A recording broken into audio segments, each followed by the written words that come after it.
there was no personal connection to me because people didn't know me. They didn't know me for who I was, what I know, what I've been through, how I got to where I got, and so what made them trust me with the information that I was giving them.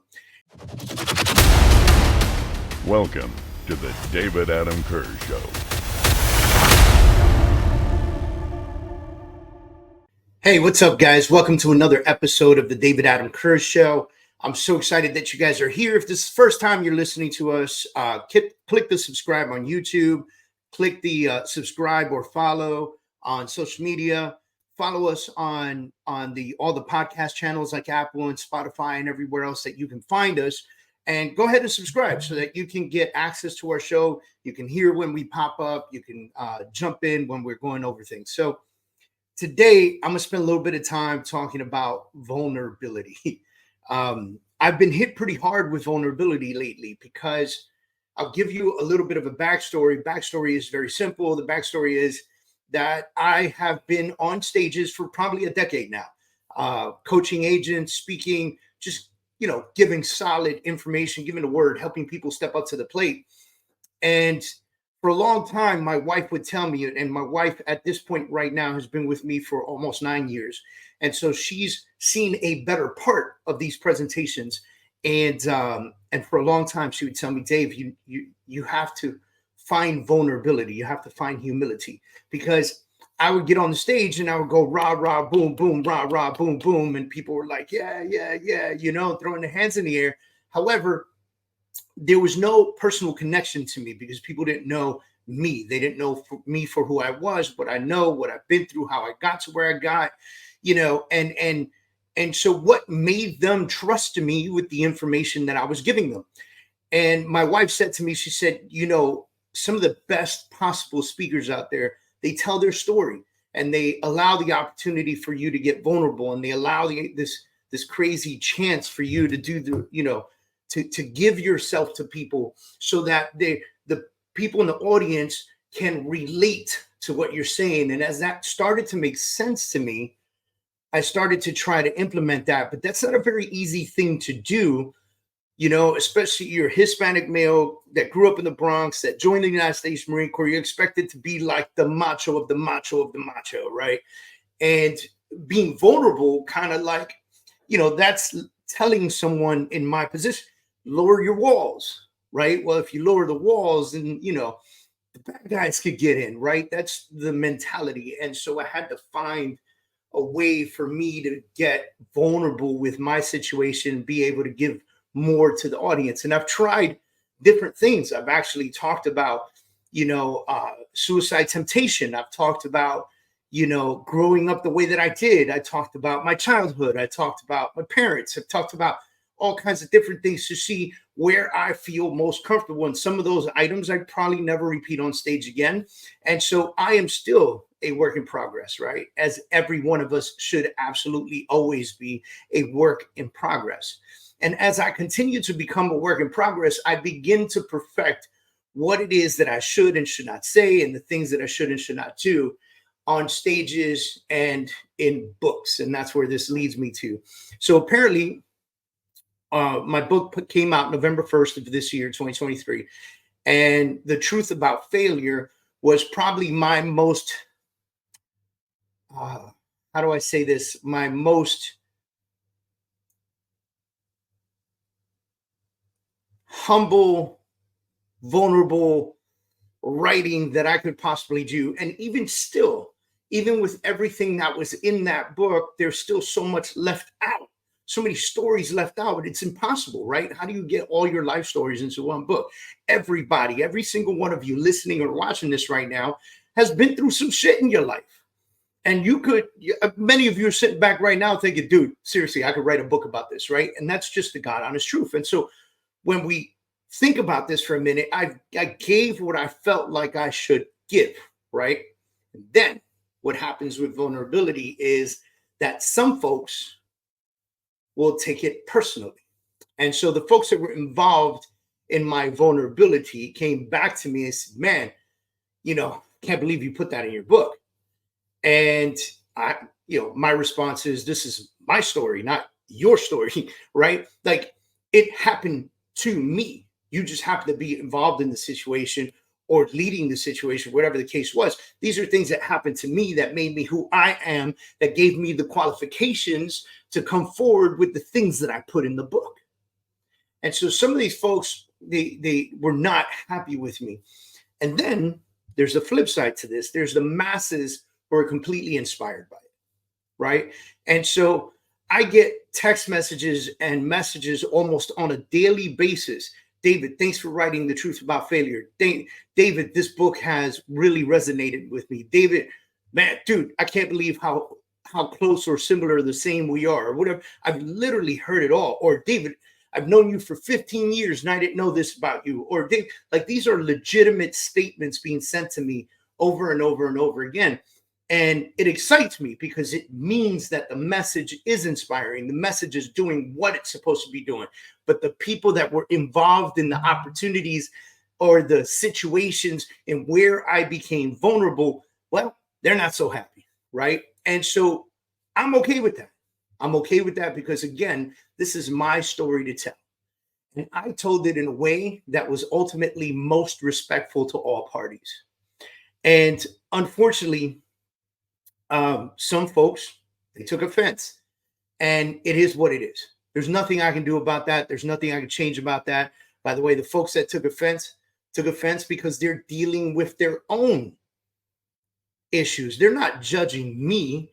They're not offended by me. They're judging themselves for doing what they did in that situation. And so you cannot, and I tell you this message because you cannot avoid the opportunity to be humble, to be vulnerable, to give people your story, to share your story, to get it off your back and off your shoulders and create a little less stress in your life, right? To be able to tell your story is one of the most beautiful human benefits that we have. It's your story. And if you tell your story, no matter who you are, I promise you, you will inspire someone. Even if it's one person. If you inspired one person after a decade of work, you did good. Because that person, you may have very well changed their lives. And it's a trickle effect because if you change their lives for the positive, they can continue to change lives. They can help people. They can tell people their story and so forth and so on.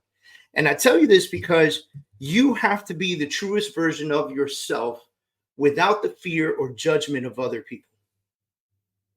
Right? You have to be the truest version of yourself without the fear of judgment of other people. I want you and I want to inspire you to be the real you. Be who you are, right? Dress how you dress. Be who you are. Be the loosest and most comfortable. You look at people like Johnny Depp and you go, is he really like that? And he is, and he's the most comfortable person in the world. He's having a good old time. Momoa, Aquaman. You see that guy off stage? He's like dressed funky. He's funky dude. He's got that electric vibe to him. He's got rings on every finger. That's who he is. And he doesn't care. And you could judge him. You could talk about him. Does not care. But in business, oftentimes, right? And I know I just brought up two actors, and I'm sure there's other singers and artists. You go, Dave, but they're artists. Yeah, but I know business people who don't wear suits.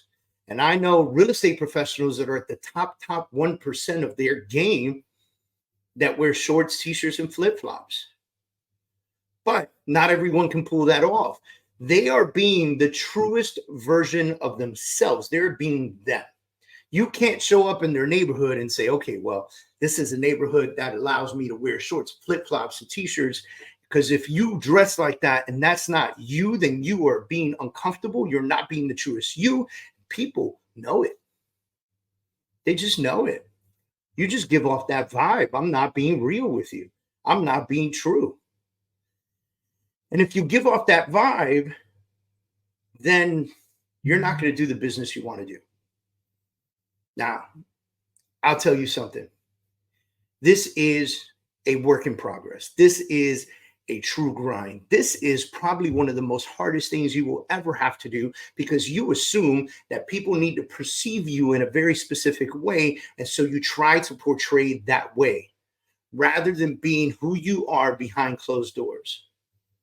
There's a saying that says, what matters the most is what you do when people are not watching.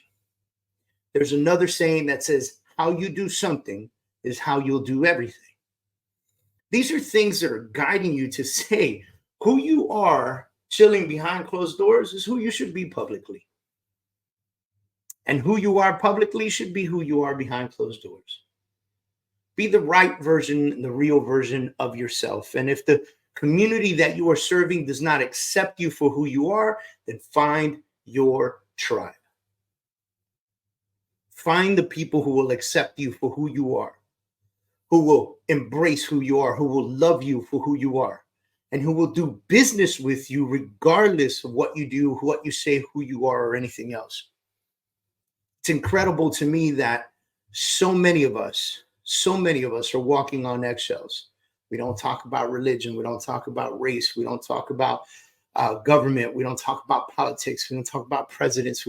Everybody's afraid to say something publicly. And because they're afraid to say something publicly, they can't say anything at all. And so they become an inaccurate version of who they are publicly. They're afraid. Stop being afraid. That's my message to you. Stop being afraid to be who you are and be you. It's going to be important for your family. It's going to be important for your business. It's going to be important for your bank account. It's going to be important for everything. But more importantly, it's going to be important for you. Because being yourself is the freest you can be. And when you're free, and you're able, and you're capable, it's a load off your shoulders. To no longer have to pretend to be the pretentious out there that are trying to be something they are not. It's an incredible feeling. So I leave you with that. Be you, be the truest version of yourself, and really just go on full attack with it, baby.